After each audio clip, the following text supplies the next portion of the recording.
इस पूरे प्रसंग को पढ़ कर के ऐसा लगता है कि जब विपदा आती है तो हम कितने दीन, हीन और असहाय होते हैं। इसलिए जब संपत्ति काल हो, जब सुख के दिन हो, तो तनिक भी अहंकार नहीं करना चाहिए, क्योंकि प्रकृति कभी विपत्ति में डाल दे यह कुछ निश्चित नहीं। ततः समुपजिघ्रन्ति कपिराजस्य तन्मुखम् पतिं लोक श्रुता तारा मृतम वचनम अब्रवीत। उसके बाद कपिराजस्य तन्मुखम समुपजिघ्रन्ति, वानर राज वाली का मुख सूंघती हुई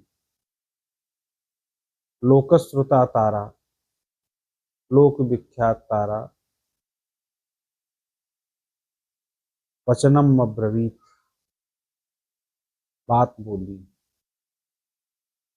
शेषे त्वं विषमे दुःखम अकृत्वा वचनम मम।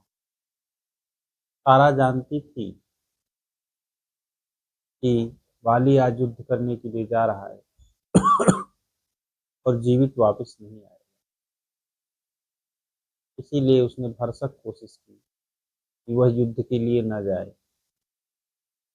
लेकिन वाली ने उसकी बात न मानी। वही कह रहे कि तुम शेषे विषमे दुखम, दुख की बात है कि मम वचनम अकृत्वा, मेरी बात न मानकर, तुम शेषे तुम सो रहे हो, विषमे दुखम, यह बड़े दुख की बात। उपलोपचिते वीर सुदुखे वसुधा तले। अब आप प्रस्तर से पूर्ण अत्यंत दुखदायक कठोर पृथ्वी तल पर आप सो रहे हैं। इसके पश्चात मत्र मत्तः प्रियतरा नूनम वानरेंद्र मही तव। कहती है कि हे वानरेंद्र, हे वानर राज, ऐसा लगता है कि मुझसे प्रिय तुम्हें पृथ्वी तल है, क्योंकि पृथ्वी तल पर आप सो रहे हैं और मुझसे बात नहीं कर रहे।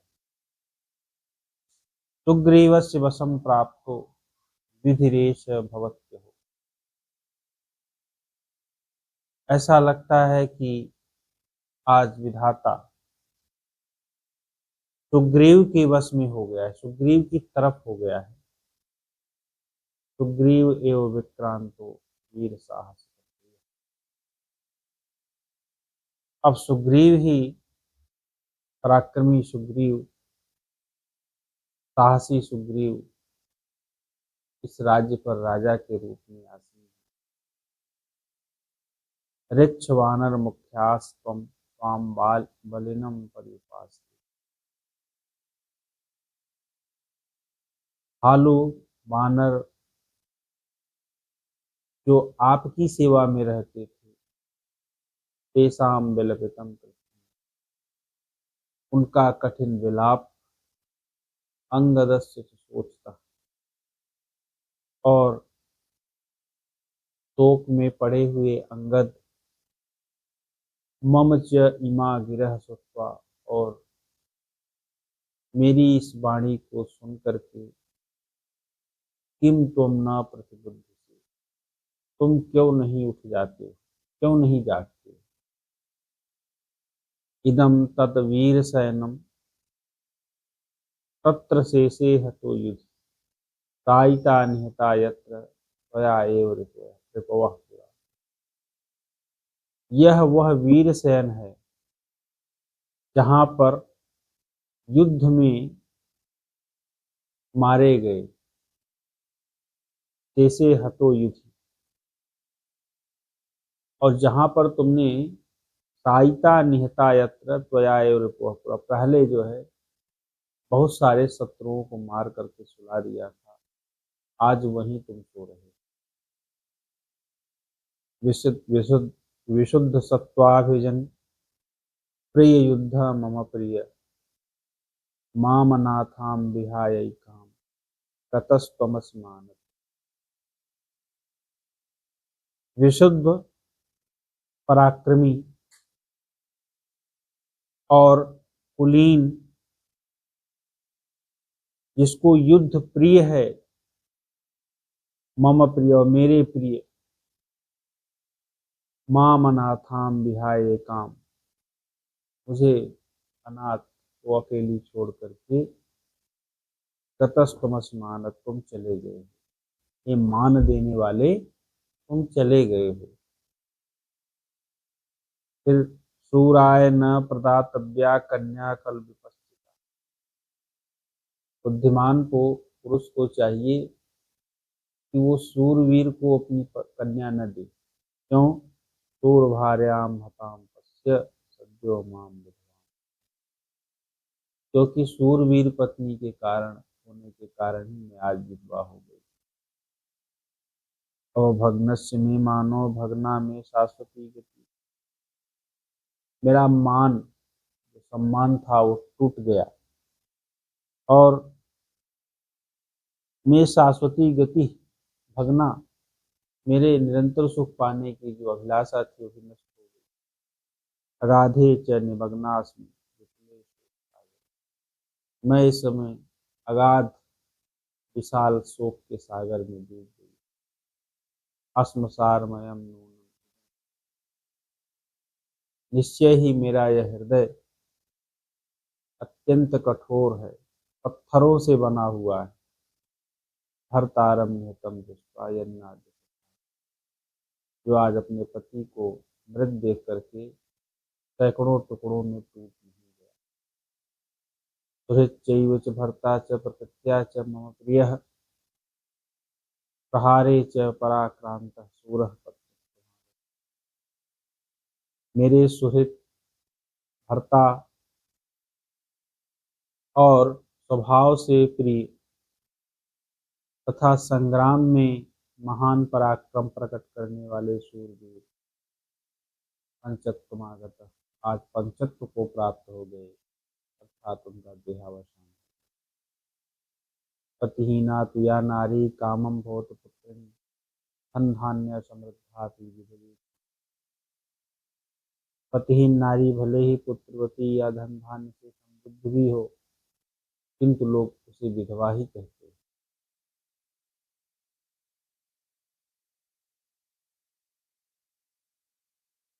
कृत्योद्य सुग्रीवो वैरे अस्मिन्नति दारुणे। इस अत्यंत कठिन शत्रुता में आज सुग्रीव कृतकृत्य हो गए, कृतार्थ हो गए, अर्थात सफल हो गए। यस्य राम विमुक्तेन हर्षम एते सुनाते, जिसका भय राम ने मात्र एक बाण चला के हर दिया। अर्थात सुग्रीव को आपसे ही भय था और उस भय को राम ने एक ही बाण से हर लिया। तरेण हृदय लगनेन गात्र संस्पर्शने तव वारयामि त्वां निरीक्षन्ति त्वयि पंचत्वमागतम्। उद्बरः शरं नीलस्तस्य गात्रगतं तदा गिरिगह्वरसंलीनं दीप्तमासी विशुद्धम्। उसके बाद नील ने उनके गात्रगतम शरम उद्बरः, उनके शरीर में धसा हुआ, वक्षस्थल में धसा हुआ बाण वो निकाल लिया। जैसे किसी पर्वत में कोई भयंकर विषधर वहां से निकाल लिया गया हो। तस्य निकृष्य माणस्य बाणस्य अतिबहुल, निकाले गए बाण की द्युत प्रकाश भी ऐसी थी जैसे अस्त मस्तक संरुद्ध रश्मि दिनकरा। जैसे अस्तांचल के शिखर पर अवरुद्ध किरणों वाले सूर्य की प्रभा। इस प्रकार उस बाण की कांति थी। हेतु चतुर्धारास्तु प्रणभ्यस्तस्य सर्वस्य ताम्रगैरिक संपृक्ता धारायु धराधरा। जब के शरीर से, बाली के शरीर से बाण निकाल लिया गया तो उसके शरीर से जहाँ पर बाण लगा था उस स्थल से रक्त की धारा बह निकली, मानो किसी पर्वत से कोई गेरु मिश्रित जल की धारा बह निकली।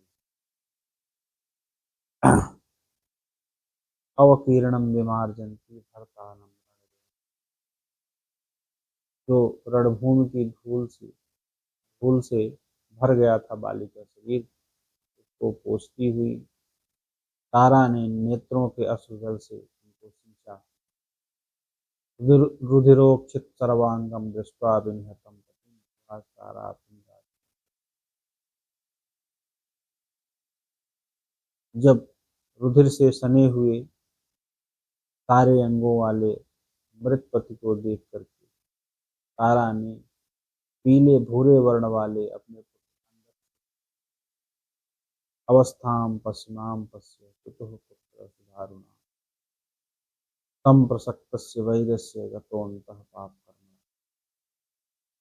हे पिता, हे पुत्र, यह तुम्हारे पिता की अंतिम अवस्था है, तो देख लो ये अवस्था कितनी भयंकर है।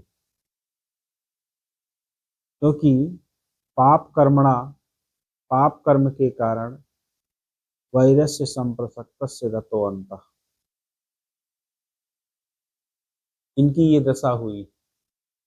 पाप कर्म के कारण सुग्रीव से इनका वैर हुआ और उस वैर के कारण ही आज ये मारे गए।